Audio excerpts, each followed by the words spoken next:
My sister sat by my bedside and whispered softly, "You will never wake up. And even if you do, you can't change anything." She didn't know I was listening. And she did not realize how close I was to returning. The rain was relentless, blurring my windshield as I tightened my grip on the steering wheel. My heart was racing, partly from the storm, partly from the heated argument I just had over the phone with my sister Rachel. "You can't control everything, Liz," Rachel had sneered. "Maybe it's time you accepted that." Her words echoed painfully, drowning out even the deafening crash of thunder outside. I took a deep breath, fighting back tears. How had it come to this? Family was supposed to support you, not tear you apart. A flash of lightning illuminated the dark road ahead, revealing a sharp curve. I instinctively slowed down, but the tires skidded violently across the slick pavement. "No!" My scream was swallowed by the chaos as my car spun out of control, crashing through the guardrail and plunging down the steep embankment. Metal twisted and glass shattered around me. Pain exploded through my body, sharp and consuming. The world faded into a cold, enveloping darkness. Don't forget to subscribe to Revenge Bay and leave your trace in the comments. Don't miss out on any exciting stories. Thank you very much, and I will continue. The next moment of consciousness was vague and distorted. Voices floated through a haze, distant yet familiar. Is she even going to wake up? It was Rachel's voice, oddly calm. Doctors say it's unlikely. Severe brain trauma, replied a voice I recognized as my cousin Kevin. Tragic, Michael, Rachel's husband, added. But we need to move fast. Her assets can't just sit idle. I strained to speak, to move, to prove them wrong, but my body remained unresponsive. Panic surged as I realized they thought I was unconscious, maybe even dead. Finally, Rachel murmured softly, a smile in her voice. She's out of our way. Their voices faded and I drifted again into darkness, but now there was a spark, a new purpose ignited by betrayal. They thought I was finished. They thought I was helpless. But they were about to discover just how wrong they were. My mind drifted in and out of consciousness, fragments of reality blending with dreams. But slowly, painfully, clarity returned. The sterile scent of antiseptics and the rhythmic beep of machines became my constant companions. I felt trapped within myself, aware yet paralyzed. Nurses spoke softly, doctors came and went, their words painting a bleak prognosis. Still, I fought silently from within, determined to defy their expectations. The door opened gently one afternoon. Rachel's voice carried clearly across the room. Has there been any change? I'm afraid not, a nurse replied softly. It's unlikely she'll recover any meaningful functions. I see, Rachel responded, sounding oddly relieved. She moved closer, leaning over me, assuming I was oblivious. You always thought you were better than me, didn't you, Liz? Always in control. Well, now it's my turn. I wanted to scream, to confront her, but my body betrayed me, leaving me helpless. The frustration ignited a deeper resolve. Days passed, blurring into weeks, and slowly I began to reclaim small movements. A twitch of my finger, a flutter of my eyelids, each victory a secret kept from everyone. Then came the day Rachel and Michael entered together, unaware of my silent progress. The lawyer has everything ready, Michael said quietly. It's practically ours now. Finally, Rachel sighed. She can't hold on to it forever. Their footsteps retreated, the door clicking shut behind them. Anger surged, bringing strength with it. My eyes flickered open, seeing clearly for the first time since the accident. I took a slow, shaky breath, the room sharply focused around me. Each day brought me closer to recovery, though I was careful not to reveal my progress to anyone. I had quickly learned to play my role, still, silent, seemingly unaware, as doctors, nurses, and family members came and went, oblivious to my growing strength. Gradually, the puzzle of betrayal unfolded clearly before me. Rachel, Michael, and Kevin visited frequently, their conversations increasingly careless, confident that their plans were unchallenged. My anger simmered beneath a mask of helplessness, each overheard detail fueling my resolve. One evening, as twilight painted shadows across my hospital room, the door creaked open. David, my childhood friend and trusted lawyer, stepped quietly inside. His presence immediately comforted me, and I found myself battling the urge to reveal my awakening. David pulled a chair close and leaned in, his voice low but clear. "Elizabeth, I don't know if you can hear me, but if you can, just know I'm fighting for you. Rachel and Michael have filed papers claiming you're incapacitated. They're moving quickly to gain control of your assets and businesses." My heart raced, desperate to communicate, to tell him I was here, fully aware. "But there's something you should know," David continued, urgency sharpening his tone. "They've made critical mistakes in their filings. I can challenge them, but I need more time and your strength." His words ignited a fierce determination within me. Slowly, painfully, I mustered every bit of strength I'd regained. My finger moved, trembling slightly as I touched his hand. David froze, his eyes widening in shock and hope. "Elizabeth?" he whispered urgently, leaning closer. Summoning all my focus, I managed a faint nod, my eyes locking onto his with fierce determination. Relief flooded his face, quickly replaced by resolve. "I'll take care of everything," David promised. "Stay strong. Let no one suspect you're recovering." Over the following days, David returned frequently, discreetly updating me on the legal proceedings, while I continued to strengthen myself in secret. My family's arrogance only deepened, their careless words and reckless confidence betraying them. One afternoon, Rachel arrived alone, standing by the window, looking out as she spoke softly on her phone. "Yes, Michael, everything is proceeding as planned. By next week, everything will be ours and Elizabeth will be just a distant memory." I lay motionless, rage burning silently within me. Rachel turned, her gaze briefly resting on me with a cold, detached satisfaction. "Sleep well, sister," she whispered cruelly as she exited the room. But sleep was far from my mind. Instead, I focused on the future, on reclaiming everything they were attempting to steal from me. My hidden strength would soon become their greatest nightmare. With each passing day, my strength continued to grow, fueled by determination and the desire for justice. Carefully, silently, I began documenting the evidence of my family's betrayal. David discreetly provided me with a small voice recorder, hidden carefully in my hospital room. Every conversation Rachel, Michael, and Kevin carelessly conducted in my presence was now quietly captured, building a damning collection. One particularly bright afternoon, Rachel breezed into my room, her attitude light-hearted, almost joyful. Her confidence was nauseating. "You look peaceful today," she cooed mockingly, arranging the flowers on the bedside table. "If only you knew how well everything's going for us. Kevin's almost finished finalizing the legal transfers. Soon your company will officially be ours." I controlled my breathing, feigning sleep, while inwardly I seethed. Rachel leaned closer, lowering her voice. "You always believed you were untouchable, Elizabeth. But look at you now, helpless and forgotten." The moment she left, I reached carefully under the pillow, retrieving the hidden recorder. My fingers trembled with suppressed fury as I confirmed the clarity of her voice, the harsh truth undeniable and clear. I concealed the device again, settling back as footsteps approached once more. It was David, his face tense yet resolute. "Elizabeth," he whispered, ensuring privacy before continuing, "we're close. Kevin made mistakes, serious errors in the legal documents. We have strong grounds to invalidate their claims." "Good," I murmured quietly, surprising both of us with the firmness of my voice. David smiled briefly, pride and relief evident in his expression. "You're stronger every day," he noted softly. "But we can't let anyone else realize it." "Not yet," I agreed. "But soon." Later that evening, Kevin entered my room, visibly agitated. He paced, muttering to himself nervously, clearly unaware that I was fully conscious and observing. "How could I have overlooked that?" he whispered frantically. "Rachel's going to kill me." He paused, his eyes flickering towards me, clearly suspicious for a brief moment. I maintained absolute stillness, barely breathing, my eyes softly closed. After a tense moment, he sighed, shaking his head. "No," he murmured to himself. "Just paranoia.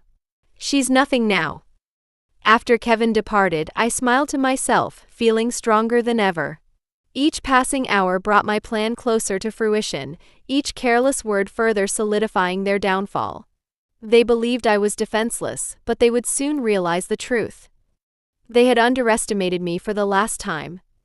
Days turned into weeks, and my clandestine recovery continued unnoticed. While my family reveled in their apparent victory, my patience and resilience grew stronger. They had no idea how rapidly their illusion of control was unraveling behind the scenes. One crisp morning, David quietly informed me of a significant breakthrough. "Elizabeth, I filed a counterclaim. Their errors are glaring. The court is reviewing everything closely." "Perfect," I whispered, determination hardening my voice. "We must prepare carefully." "Agreed," he nodded solemnly. "I've also discovered financial irregularities. Rachel and Michael have misappropriated funds from your company. Kevin knew and he covered it up." "They've given us everything we need," I said, a wave of grim satisfaction washing over me. Later that day, Rachel and Michael visited together, their faces flush with excitement. They hovered near my bedside, their voices hushed yet clearly triumphant. "The transfers are official tomorrow," Michael gloated, squeezing Rachel's hand. "It's finally ours." Rachel laughed softly, her tone dripping with contempt. Elizabeth always thought she was smarter than everyone. She never saw this coming. "No," Michael agreed smugly. "Now she'll never get the chance." Their laughter grated against my nerves, yet I remained motionless, playing the part they had assigned me perfectly. I knew that letting them believe they had won was crucial to my strategy. Their arrogance soon began to fracture, however. That evening, Kevin burst into the room, visibly shaken, confronting Rachel in a panicked voice. "We have a problem," he whispered urgently, barely containing his fear. "The lawyer filed a counterclaim. The court's reopening the case. They're looking at everything again." Rachel's expression darkened immediately, her composure slipping. "How could this happen? You said it was foolproof." "It was supposed to be," Kevin stammered. "But someone noticed the mistakes in our paperwork, small errors that I must have missed." "You missed them?" Michael growled angrily, his voice dangerously low. "You had one job, Kevin." I fought the urge to smile as tension filled the room. Their unity was cracking, suspicions blooming between them. "It's fixable," Kevin insisted desperately. "We just need time." "Time?" Rachel hissed, pacing angrily. "Time we may not have now." "This isn't over," Michael warned Kevin sharply. "Fix it." As they exited hastily, their fear palpable, satisfaction surged within me. They were beginning to understand their position was vulnerable, their confidence shaken to its core.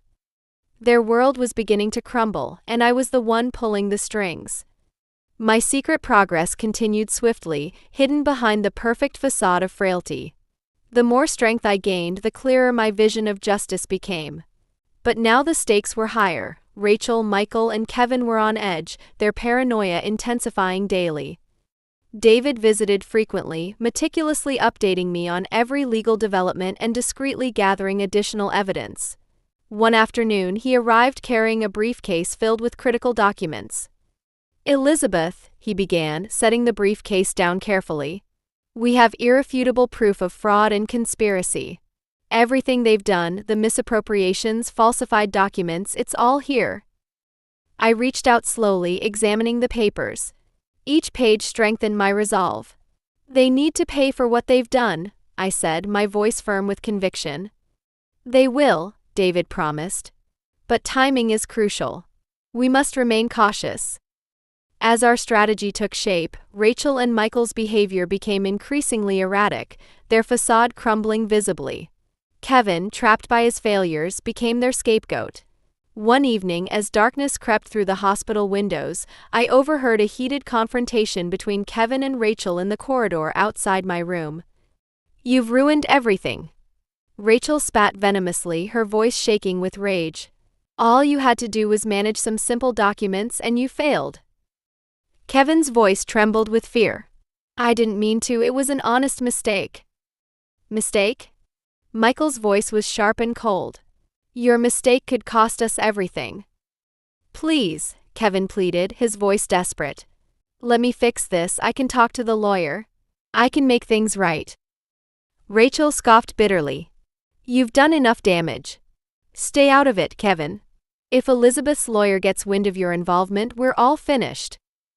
Their footsteps receded, leaving silence in their wake. I felt no pity for Kevin, yet the fracture within their alliance brought me grim satisfaction. They were unraveling, each suspicion and accusation deepening their internal divide. Days later, my physical recovery reached a significant milestone. With careful support from David, I took my first unassisted steps around the room. Each step, although painful and uncertain, symbolized my nearing victory.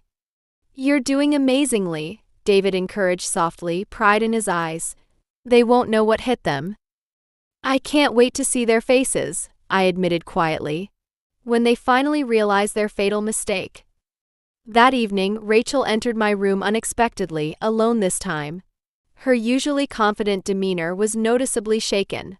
She approached my bedside hesitantly, studying me closely, suspicion clear in her eyes. Can you hear me, Elizabeth? She whispered harshly. If you can, just know this isn't personal. It's just business. I fought to remain still, maintaining my perfect facade of helplessness. Rachel sighed, seemingly reassured by my apparent unconsciousness, and walked away without another word. But as the door shut softly behind her, my eyes opened sharply, determination burning fiercely within me. You're wrong, Rachel, I whispered to the empty room. This has always been personal. The morning of the critical shareholders' meeting finally arrived, carrying with it an electrifying tension. David had meticulously prepared me for this day, ensuring every detail of our strategy was flawless. It was time to reclaim what was rightfully mine and expose my family's deception to the world. Dressed formally and carefully concealing my regained strength beneath the illusion of fragility, I entered the boardroom alongside David. My arrival sent an immediate shockwave through the gathered attendees. Rachel, Michael, Kevin, and several stunned executives stared, their disbelief palpable. Elizabeth, Rachel gasped, visibly shaken, attempting to mask her panic. We weren't expecting you here. Clearly, I responded calmly, taking my seat at the head of the table, enjoying the nervous glances exchanged among them. Michael recovered quickly, his voice tense yet authoritative. Elizabeth, it's good to see you up. However, I'm sure your condition doesn't allow you to handle business matters. On the contrary, I interjected, my tone clear and firm. I'm fully capable and informed. David placed the briefcase carefully before me, opening it to reveal the meticulously organized documents. The silence in the room deepened as each person watched in apprehension. These papers, I continued calmly, contain evidence of fraud, embezzlement, and attempted theft committed by Rachel, Michael, and Kevin. They tried to seize control of my assets during my incapacitation, falsifying documents, and misappropriating company funds. That's absurd. Rachel snapped defensively. You can't prove any of this. Actually, David stepped in confidently, we have documented recordings, sworn testimonies, and verified financial statements supporting every claim Elizabeth has made. The room erupted in murmurs, astonishment shifting quickly to anger. Rachel paled visibly, her facade collapsing under the weight of undeniable evidence. Elizabeth, Kevin pleaded desperately, his voice breaking. Please, let's discuss this privately. This doesn't need to become a public matter. It became a public matter, I countered sharply, the moment you decided to betray me. Michael slammed his fist on the table, frustration overtaking his composure. You have no idea what you're doing, Elizabeth. No, Michael, I corrected him coldly. It's you who underestimated the consequences of your actions. Rachel's voice trembled, bitterness evident. All of you sided with Elizabeth, never giving us a chance. Your chance ended the moment you betrayed family, I cut her off firmly. Turning to the gathered executives, I declared decisively, effective immediately, Rachel, Michael, and Kevin are dismissed from all positions within the company. Legal proceedings will commence shortly. The executives nodded solemnly, fully understanding the gravity of my words. Rachel stood abruptly, her eyes filled with venomous rage. "You think this is over, Elizabeth?" she hissed. "You're making a huge mistake." "No," I responded resolutely, "I'm correcting yours."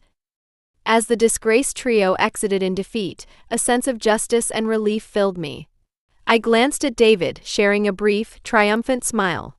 My strength, once concealed, was now unmistakably visible, signaling the beginning of their downfall and my rebirth.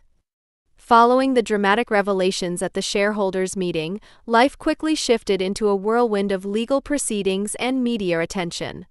The betrayal, now exposed publicly, had shattered the carefully curated images of Rachel, Michael, and Kevin. Newspapers and news channels seized upon the scandal, amplifying their disgrace and my vindication. David tirelessly navigated the legal battles, meticulously dismantling every fraudulent claim my family had attempted to construct. Each court session brought forth additional damning evidence, further burying them beneath the weight of their actions. One afternoon, as I sat reviewing court documents with David, my phone buzzed insistently. The name on the screen was unmistakably Rachel's. Hesitantly, I answered, preparing myself for whatever venom she intended to unleash. "Elizabeth," Rachel's voice was strained, stripped of its usual confidence. "We need to talk." "We have nothing left to discuss," I replied coldly, maintaining my composure. "Please," she pleaded softly, an unfamiliar vulnerability in her tone. "Just hear me out." Reluctantly, curiosity got the better of me.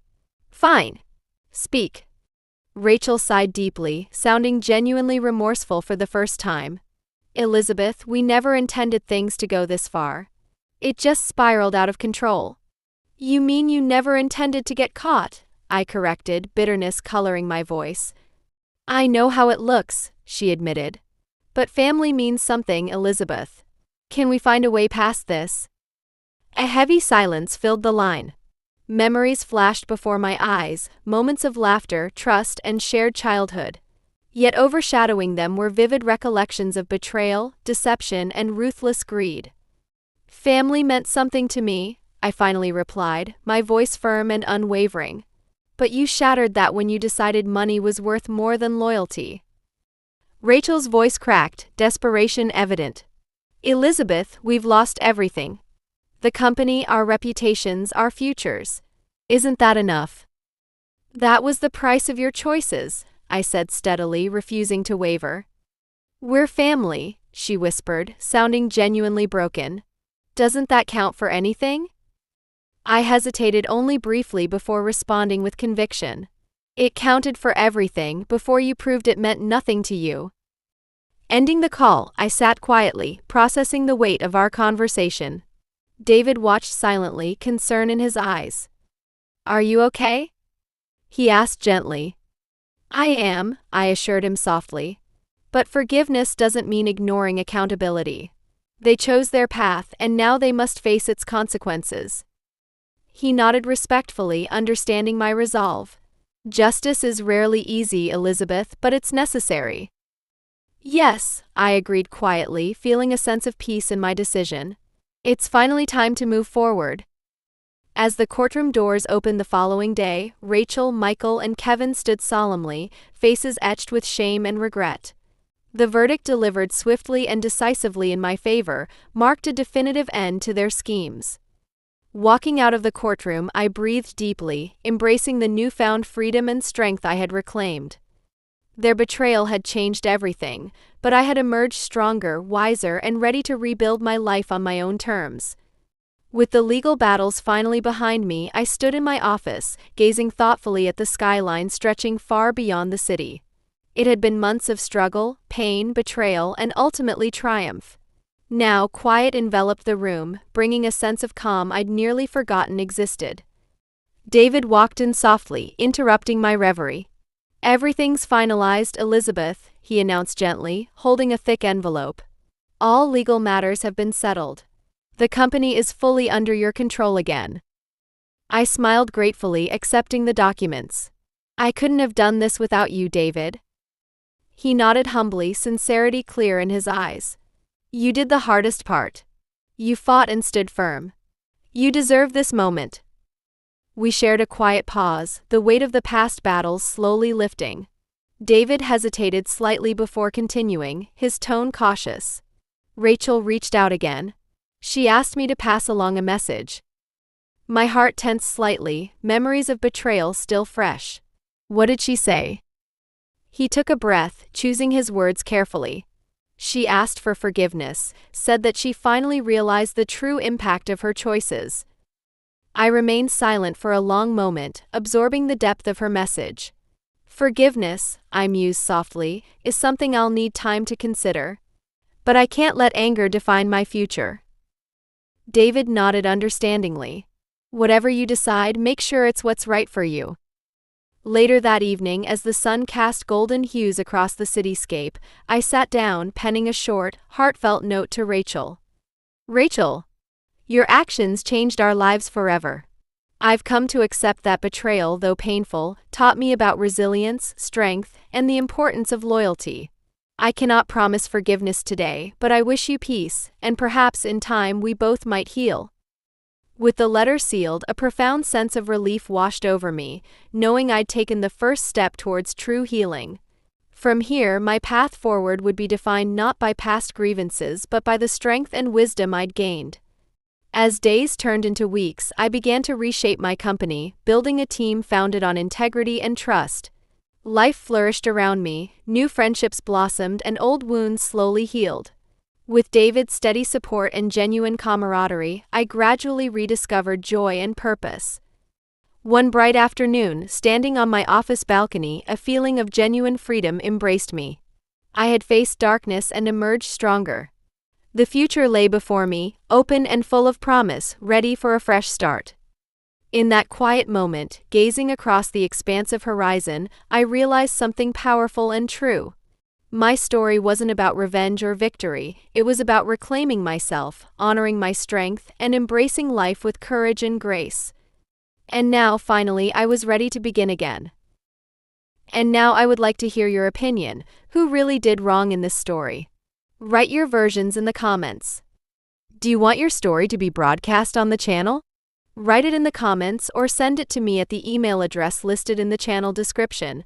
I will definitely voice the most interesting ones.